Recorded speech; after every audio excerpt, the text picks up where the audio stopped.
Hello, everyone, and welcome to this first lesson on the Swahili language. And today we are starting a journey into the foundations of Swahili. Every language begins with letters, and Swahili begins right here. The alphabet is the foundation of reading, writing, and speaking. But do you know all the Swahili letters correctly? From A to Z, each letter has its own sound and its place. Through our book, Learn How to Speak Swahili 2nd edition, you will learn the alphabet in a simple and enjoyable way. Start with the letters and build a strong foundation for your Swahili language.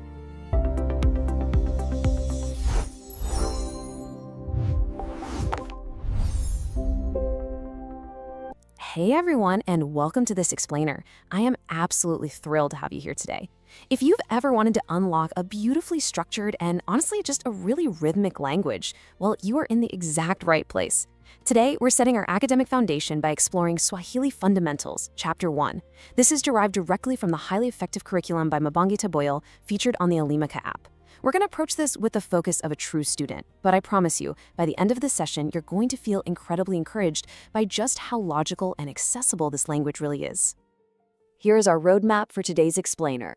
We'll start with a welcome to Swahili basics, cover the 24-letter alphabet, and break down consonants and vowels. Then we'll get into building syllables and words, tackle some student practice exercises, and wrap up with your language foundation. All right, Section 1, welcome to Swahili Basics. Moving right along to Section 2, the 24-letter alphabet. You know, the absolute best way to start reading, writing, and speaking any new language is to really master its fundamental phonetic building blocks. I mean, you can't build a strong house without a solid foundation, right?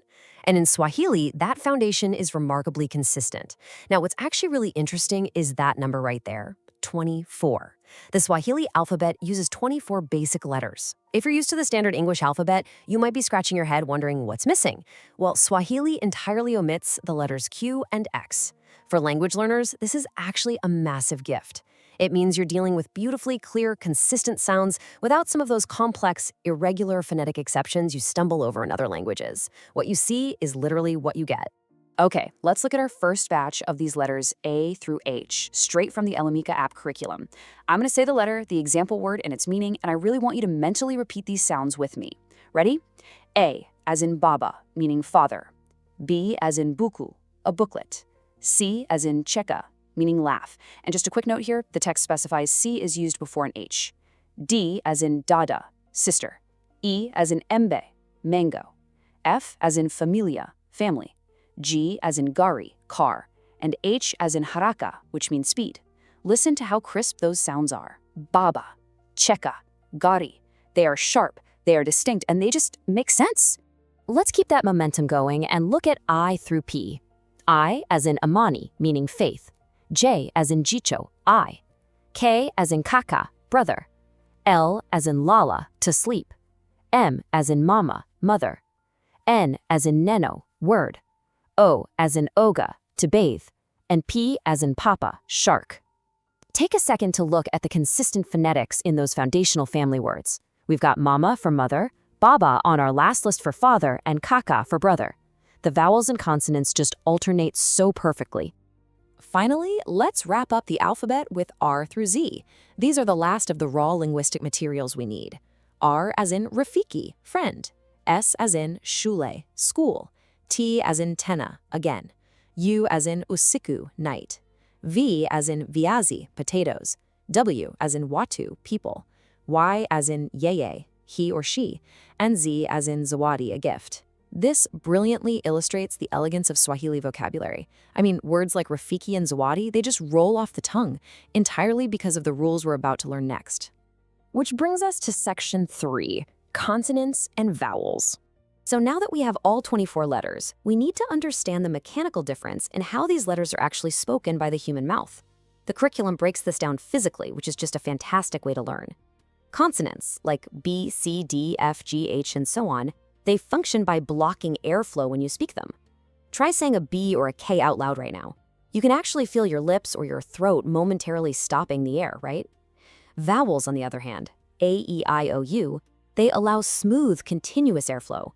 A, E, O, oo.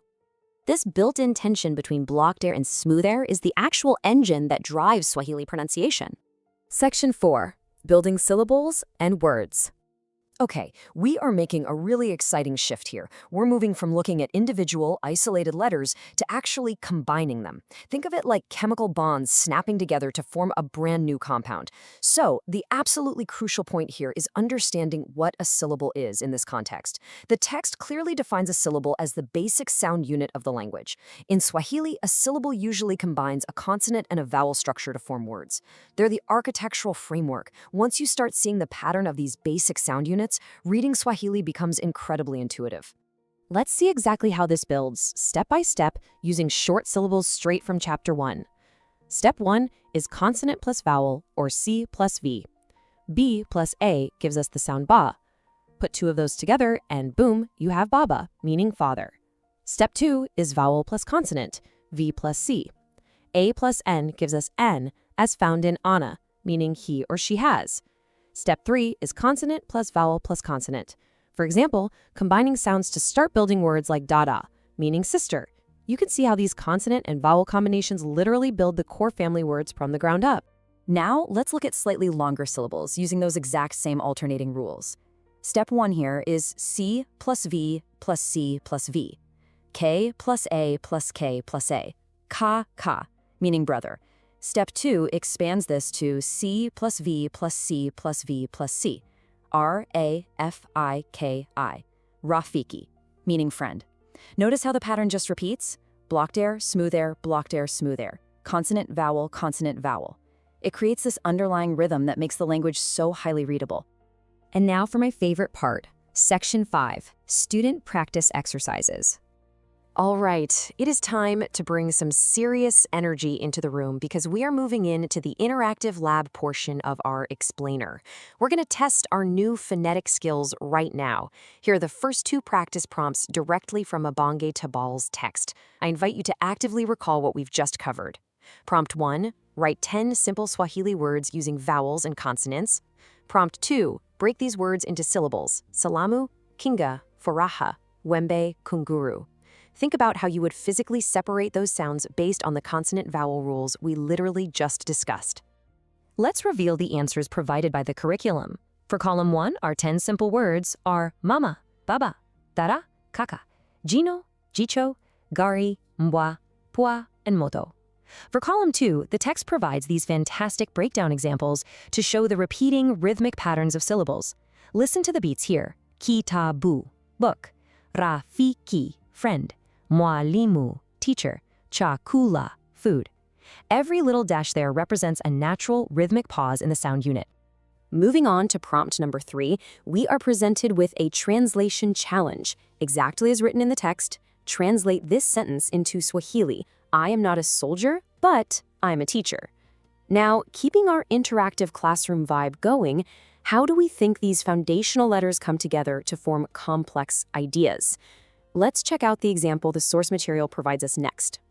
The curriculum gives us this wonderfully illustrative text as an example of translation. The student is learning Swahili letters, which translates beautifully to mwanafunzi anajifunza herufi za Kiswahili. Look at how all those consonants and vowels, those smooth and blocked airflows we talked about, chain together to create a full, rich, complex sentence. And it's all built from the simple 24 letters we learned just minutes ago. Let's tackle the final 2 structural questions to truly solidify your practical grasp of these combinations. Question 4. List 3 words that only use vowels and consonants. Question 5. Build 5 words using the C plus V plus C syllable structure. Take a second. You already know these. You've seen them earlier in the explainer. And here are the final answers. For row 1, words using only vowels and consonants: baba, dada, mama. For row 2, building words using the C plus V plus C structure: moto, jino, dada, pipa, and kitty. If you followed along and recognized these patterns, seriously, give yourself a massive round of applause. You have made incredibly strong progress through Chapter 1's practice items today. Finally, Section 6, your language foundation. As we wrap up, I want to transition into some concluding thoughts on how mastering these seemingly simple phonetic building blocks sets you up for major academic success. As the curriculum states, understanding the Swahili alphabet and pronunciation is the ultimate foundation. I want to leave you with this final provocative thought. Now that you've mastered the 24 basic sounds, and you genuinely understand the mechanical difference between smooth and blocked airflow, how quickly will these foundational blocks transform your ability to create full sentences? You have the keys now. By combining consonants and vowels, you possess the ability to create syllables and full words. These exercises aren't just trivia, they're actively building your reading, writing, and speaking skills. I highly encourage you to keep applying what you've learned here today, keep practicing your pronunciation, and keep building those words. Thanks so much for joining me on this explainer, and happy learning.